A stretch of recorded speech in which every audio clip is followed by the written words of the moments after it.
السلام علیکم ورحمۃ اللہ وبرکاتہ۔ اعوذ باللہ من الشیطان الرجیم، بسم اللہ الرحمن الرحیم۔ نمبر 33، قد نعلم، یقیناً ہم جانتے ہیں، انہ بے شک، لا یحزنک، آپ کو رنجیدہ کرتی ہے، غمزدہ کرتی ہے، الذی، وہ بات، یقولون، جو وہ کہہ رہے ہیں، فإنہم، تو وہ، لا یکذبونک، وہ آپ کو نہیں جھٹلاتے یا رسول اللہ، ولیکن الظالمین، لیکن یہ ظالم، بھی آیات اللہ، اللہ کی آیتوں کا، یجحدون، انکار کرتے ہیں، حجت لاتے ہیں، بحث کرتے ہیں۔ بڑی ہی نبی کریم صلی اللہ علیہ وآلہ وسلم کو حوصلہ دینے والی آیت اللہ پاک نے نازل فرمائی کہ نبی کریم صلی اللہ علیہ وآلہ وسلم بڑے پریشان رہتے تھے، مولا تیرا دین پھیلاتا ہوں، کافر جھٹلا دیتے ہیں۔ تو اس آیت کے دو معنی ہیں۔ ایک یہ کہ نبی کریم صلی اللہ علیہ وآلہ وسلم خود کچھ نہیں کہا کرتے تھے، بلکہ اللہ کے رسول اور نبی ہونے کی حیثیت سے تبلیغ کرتے تھے۔ وہ اپنا کوئی عمل یا اپنی کوئی بات نہیں کرتے تھے، اپنی طرف رغبت نہیں دلاتے تھے، بلکہ اللہ اور نبی کریم صلی اللہ علیہ وسلم قرآن کی طرف رغبت دلایا کرتے تھے اور اسی کی تبلیغ دیا کرتے تھے۔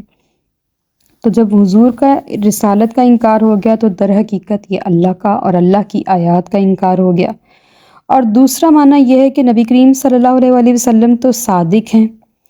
اور ابو جہل جیسا سخت کافر بھی نبی کریم صلی اللہ علیہ وسلم کے بارے میں کہتا تھا کہ ہم آپ کو جھٹلاتے نہیں ہیں کیونکہ آپ کی صداقت ہمارے سامنے ہے، ہم نے 40 سال آپ کو صادق اور امین پایا ہے، لیکن جو پیغام آپ لے کے آئے ہیں نا، ہم اسے سچا نہیں سمجھتے، یا ہم اسے چھوڑ کر، یعنی کہ اپنے پیغام کو یا اپنے دین کو چھوڑ کر آپ کے دین کی طرف آ جانا پسند نہیں کرتے، ہمارا اس کی طرف رجحان نہیں آتا۔ تو یہ دو معنی ہو سکتے ہیں اس آیت کے، لیکن نبی کریم صلی اللہ علیہ وآلہ وسلم کا اس آیت سے جو مطلب نکلتا ہے وہ یہی کہ حضور اداس ہو جایا کرتے تھے، پریشان ہو جایا کرتے تھے۔ اللہ کے بندے میرے دین کی طرف اور اللہ کے پیغام کی طرف اور قرآن کی طرف راغب نہیں ہوتے، اور وہ کہتے ہیں کہ یہ جھوٹ ہے۔ تو اللہ تعالیٰ فرما رہے ہیں یا رسول اللہ، وہ آپ کو نہیں جھٹلا رہے، وہ مجھے جھٹلا رہے ہیں، وہ آپ کا انکار نہیں کر رہے، یہ میری آیتوں کا انکار کر رہے ہیں۔ آپ پریشان نہ ہوں، آپ نے اپنا پیغام پہنچا دیا۔ یہ بڑی خوبصورت تسلی تھی اللہ پاک کی طرف سے جو محبوب علیہ السلام کو اللہ پاک نے عطا فرمائی۔ آیت نمبر 34، وَلَقَدْ كُذِّبَتْ، اور بے شک جھٹلائے گئے، رسول، رسول، یہ رسول کی جمع ہے رسولوں، من قبلک، آپ سے پہلے، فصبروا، تو انہوں نے صبر کیا، علی، اس بات پر، ما کذبوا، جس پر وہ جھٹلائے گئے، وَأُوذُوا، اور ستائے گئے، حتیٰ، یہاں تک کہ، آتاہم، آئی ان کے پاس، نصرنا، ہماری مدد، ولا مبدل، اور کوئی نہیں بدل سکتا، لکلمات اللہ، اللہ کی کلمات کو، اللہ کی باتوں کو، وَلَقَدْ جَاءَکَ، اور یقیناً آ چکی آپ کے پاس، من نبئی،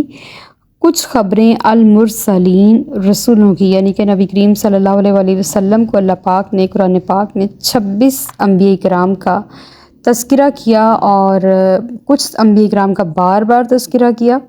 اور کچھ کے صرف نام کے ساتھ ان کا ذکر کیا، اور کچھ کا ایک یا دو بار تذکرہ کیا، جیسے یوسف علیہ السلام کا ایک یا دو بار تذکرہ کیا اور پوری صورت اتار دی،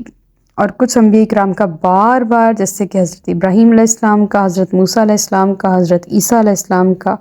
یہ جلیل القدر انبیاء کرام کا بار بار، قوم لوط کا، حضرت لوط علیہ السلام کی قوم کا تذکرہ بار بار اللہ پاک نے، قرآن پاک میں فرمایا۔ تو یہاں پہ اللہ تعالیٰ فرما رہے ہیں یا رسول اللہ، پریشان نہ ہوں، آپ اکیلے نہیں جھٹلائے گئے، آپ سے پہلے کئی رسول آئے ہیں، 1,00,000 کئی ہزار انبیاء کرام تشریف لائے ہیں، وہ بھی جھٹلائے گئے تھے، ان میں سے بیشتر جھٹلائے گئے تھے، اور جو جلیل القدر انبیاء تھے ان کے ساتھ بھی کوئی اچھے ان کے صحابی یا نصارہ یا حواری نہیں تھے، بلکہ وہ ان پر صبر کیا کرتے تھے، اور جو بھی اذیت انہیں پہنچتی تھی دین کی راہ میں، یا وہ جھٹلائے جاتے تھے تو وہ پریشان نہیں ہوتے تھے۔ آپ بھی پریشان نہ ہو یا رسول اللہ، جیسے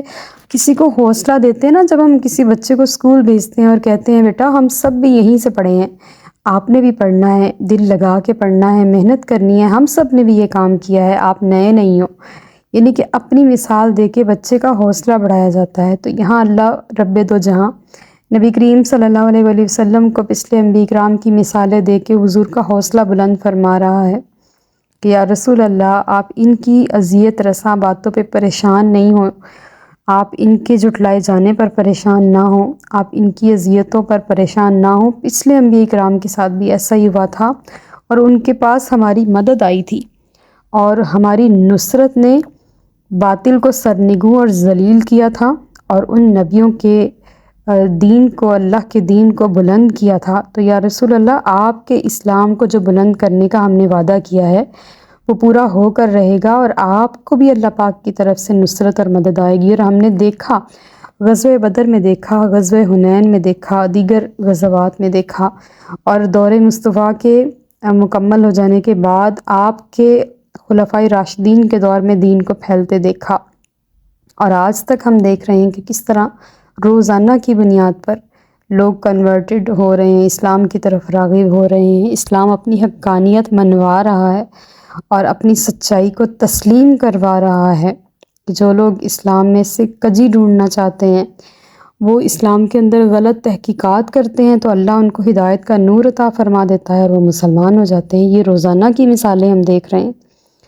تو یہ اللہ کی نصرت ہے جو وہ اپنے بندوں کو عطا فرماتا ہے، اور حضور کا دین، حضور کے ظاہری وصال کوئی بدلنے والا نہیں۔ آیت نمبر 35، وَإِن كَانَ، اور اگر کبرا آپ پر گرا ہیں یا بھاری ہے، علیکا آپ پر، اعراضہم ان کا روگردانی کرنا، منہ پھیرنا، فَإِنِ اسْتَطَعْتَ، اور اگر آپ سے ہو سکے، ان تبتغی تو تلاش کر لیں، نفقاً کوئی سرنگ، فی الارض زمین میں، او سلماً یا کوئی سیڑھی، فی السمائی آسمان میں، فتأتیہم تو پس لے آؤ، بآیاتن کوئی نشانی، کوئی معجزہ، ولو شاء اللہ، اور اگر چاہتا اللہ تعالیٰ، لجمعہم تو جمع کر دیتا انہیں، علی الہدی ہدایت پر، فلا تکونن پس آپ نہ ہو جانا، من الجاہلین، یعنی کہ یہ نبی کریم صلی اللہ علیہ وآلہ وسلم کو مخاطب تو کیا جا رہا ہے، لیکن انڈائریکٹلی ہم سب سے خطاب ہے کہ ایسا نہ بن جانا کہ جو حقیقت کا علم نہیں رکھتے، جو نہیں جانتے۔ یہاں پہ نبی کریم صلی اللہ علیہ وآلہ وسلم کو ایک تسلی اللہ تعالیٰ اور عطا فرما رہی ہیں کہ میرا جو محبوب ہے وہ اتنا زیادہ حریص ہے ان کے ایمان لانے پر کہ کوئی نبی اتنا نہیں چاہتا ہوگا۔ انہوں نے کوششیں تو پوری کی تھی، لیکن کوئی کسی نبی پر اتنا زیادہ وہ نہیں تھا ایمان لانے کے لیے جذبہ کہ میرا ہر جو علاقے کا بندہ ہے وہ مسلمان ہو جائے، جتنا نبی کریم صلی اللہ علیہ وآلہ وسلم اس کوشش میں تیار رہتے تھے۔ یہاں پہ آیت کا ایک معنی یہ ہے کہ پہلا تو یہ کہ حضور بہت حریص ہیں، حریص علیکم حضور کا ایک لقب ہے کہ ہر بندہ مسلمان ہو جائے، اور دوسرا یہ ہے کہ اگر نبی کریم صلی اللہ علیہ وآلہ وسلم کو سرنگ لگانی پڑے، یعنی کہ زمین کھودنی پڑے ان کے لیے، اور کوئی معجزہ پیش کرنا ہو، یا آسمان کی طرف سیڑھی لگانی پڑے معجزہ لے آنے کے لیے، تو وہ یہ بھی کر دیں گے۔ لیکن ہم سب جانتے ہیں کہ جب معجزہ آ جاتا ہے اور جب اس کو قبول نہیں کیا جاتا تو پھر اللہ کا عذاب آتا ہے۔ تو وہ لوگ تو ہٹ دھرم تھے، ان کی قسمتوں میں تو ایمان لکھا ہی نہیں تھا، اور اگر حضور وہ معجزہ پیش بھی فرما دیتے تب بھی انہوں نے اسلام تو قبول نہیں کرنا تھا، لیکن حضور کے ہوتے ہوئے عذاب نہیں آنا تھا۔ تو اللہ پاک اپنی سنت کو نہیں بدلتا، لا مبدل لکلمات اللہ، اللہ اپنے کلمات کو، اپنی سنت کو، اپنے طریقے کو نہیں بدلتا، تو وہ حضور کے ہوتے ہوئے کسی امتی، کسی شخص پر عذاب نہیں بھیج سکتا، چاہے وہ کافر ہی کیوں نہ ہو، منافق ہی کیوں نہ ہو، یہودی ہی کیوں نہ ہو۔ لیکن جب حضور موجود ہیں تو عذاب کا کانسیپٹ نہیں ہے، اور یہ حضور کا صدقہ ہے کہ جب سے آپ دنیا میں تشریف لائے ہیں، بے شک آپ ظاہری طور پر چلے بھی گئے ہیں لیکن عذاب نہیں آیا، یعنی کہ آزمائشیں آتی ہیں، آفتیں آتی ہیں، مصیبتیں آتی ہیں، لیکن عذاب نہیں آتا، اور عذاب وہ ہوتا ہے جس سے اس قوم کی جڑ ختم ہو جائے اور وہاں پہ کوئی بھی باقی نہ بچے۔ اس طرح کا عذاب ہم نہیں دیکھتے، ہم نے کسی ہسٹری میں نہیں پڑھا، 14 صدیاں گزر گئی ہیں، ہم نے یہ والا عذاب نہیں دیکھا، اور نہ ہی قیامت تک اس طرح کا عذاب آئے گا۔ تو حضور اگر نشانی پیش کر دیتے تو عذاب لازمی تھا، کیونکہ انہوں نے اسلام قبول نہیں کرنا تھا۔ تو حضور ہیں، یہ حضور کی زندگی کا بہت بڑا ثبوت ہے اگر کوئی جانے تو۔ کہ اگر حضور کی زندگی نہیں ہے تو ہم میں سے کسی کی بھی نہیں ہے، ہم سب مردہ ہیں۔ ہمارے پاس جو زندگی ہے وہ حضور کا صدقہ ہے۔ اس کے لیے اعلیٰ حضرت فرماتے ہیں نا کہ تو زندہ ہے واللہ، تو زندہ ہے واللہ، میری چشم عالم سے چھپ جانے والے۔ تو حضور کی حیات طیبہ ہمیں عذاب سے بچائے ہوئے ہیں۔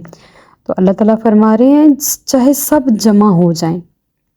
ان کی ہدایت لانے پر جب تک اللہ نہیں نہ چاہے گا یہ ہدایت نہیں پائیں گے۔ تو میں یہ ساری باتیں اس لیے آپ کو بیان فرما رہا ہوں کہ آپ حقیقت کا علم رکھ لیں، آپ جان لیں۔ ڈائریکٹ خطاب حضور کو تو نہیں فرما سکتے، اللہ تعالیٰ اپنے محبوب سے بہت پیار کرتا ہے، یہ انڈائریکٹلی ہم سے بات ہو رہی ہے کہ ہمیں صرف پیغام پہنچانا ہے، ہمیں ان پر تھوپنا نہیں ہے، ان پر ایمفسائز نہیں کرنا، ان کے سر پہ کھڑے ہو کے اسلام قبول نہیں کروانا، بلکہ اللہ کا پیغام بس پہنچانا ہے۔ آیت نمبر 36، انما بے شک یستجیب وہی قبول کرتے ہیں، الذین وہ لوگ، یسمعون جو سنتے ہیں، والموتیٰ اور مردوں کو، یبعثہم اللہ ان کو اللہ اٹھائے گا، ثم پھر الیہ اسی کی طرف، یرجعون سب لوٹائے جائیں گے۔ یعنی کہ پیغام وہی قبول کرتے ہیں جو سنتے ہیں۔ اب یہاں پہ سماعت جو ہے نا، یہ وہ والی سماعت نہیں ہے جو ہمارے کان ہیں، ظاہری سماعت، بلکہ یہ حق سننے والے کان ہیں، باطنی سماعت۔ یعنی کہ ہم کان تو رکھتے ہیں لیکن سنتے نہیں ہیں والی بات، کہ ہم احادیثیں بھی پڑھتے ہیں، ہم روزانہ کی بنیاد پر آیات کا بھی ورد کرتے ہیں، لیکن ہم سمجھتے نہیں، ہم سنتے نہیں۔ تو اللہ تعالیٰ فرما رہے ہیں کہ دین وہی قبول کرے گا جس کے پاس سننے کی سماعت ہوگی، سننے کا آلہ ہوگا، جو جانتا ہوگا کہ یہ دین ہے اور اس میں حق سننے کی صلاحیت ہے، اور جس میں حق سننے کی صلاحیت نہیں ہے ان کو بہرا ہی بنا دیا۔ تو پھر جو بہرا ہوگا وہ کیسے ایمان لائے گا؟ اور مردہ مینس کہ ان کے دل مردہ ہیں اور وہ حق کو قبول نہیں کر رہے، اس لیے ان کا مردہ کہہ دیا۔ تو اللہ تعالیٰ فرما رہے ہیں کہ جو سنتے نہیں ہیں اور جو مردہ ہیں وہ کل قیامت والے دن اللہ کی بارگاہ میں لوٹائے جائیں گے، اور پھر اللہ ان کو ان کے اعمال کا جو حساب کتاب ہے وہ دے گا، اور ان کو بتائے گا کہ آپ نے کیا کیا تھا۔ یعنی کہ وہ یہ کہتے ہیں نا کہ اگر آپ سچے نبی ہیں تو آسمان کا کوئی ٹکڑا گرا دیں یا کوئی اور مطالبہ، تو اللہ تعالیٰ کے لیے مطالبے پورے کرنا مشکل نہیں۔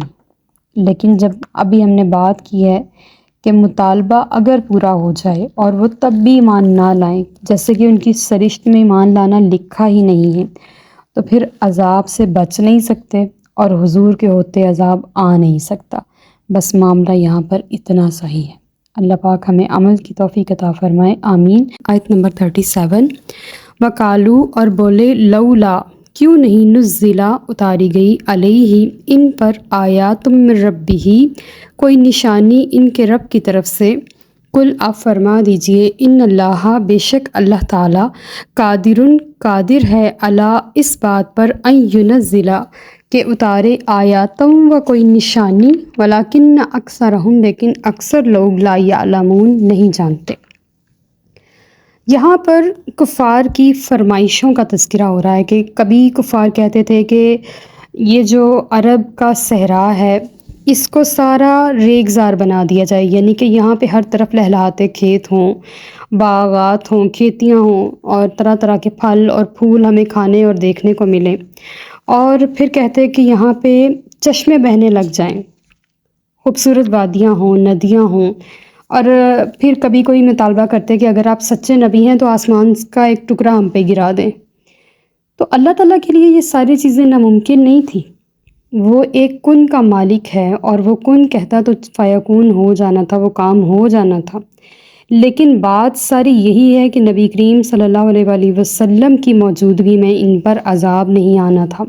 اور اگر وہ یہ سب مطالبات کرتے اور ایمان نہ لاتے، جیسا کہ ان کی سرشت میں نہیں لکھا گیا تھا کہ وہ مومن ہوں گے، ان کی قسمت میں ایمان نہیں تھا اور وہ ایمان نہ لاتے، تو پھر وہ عذاب کے مستحق ٹھہرتے۔ لیکن نبی کریم صلی اللہ علیہ وآلہ وسلم کا صدقہ عذاب نہیں آنا تھا۔ تو اللہ تعالیٰ فرما رہے ہیں جو اکثر لوگ نہیں جانتے وہ اس بات کا علم نہیں رکھتے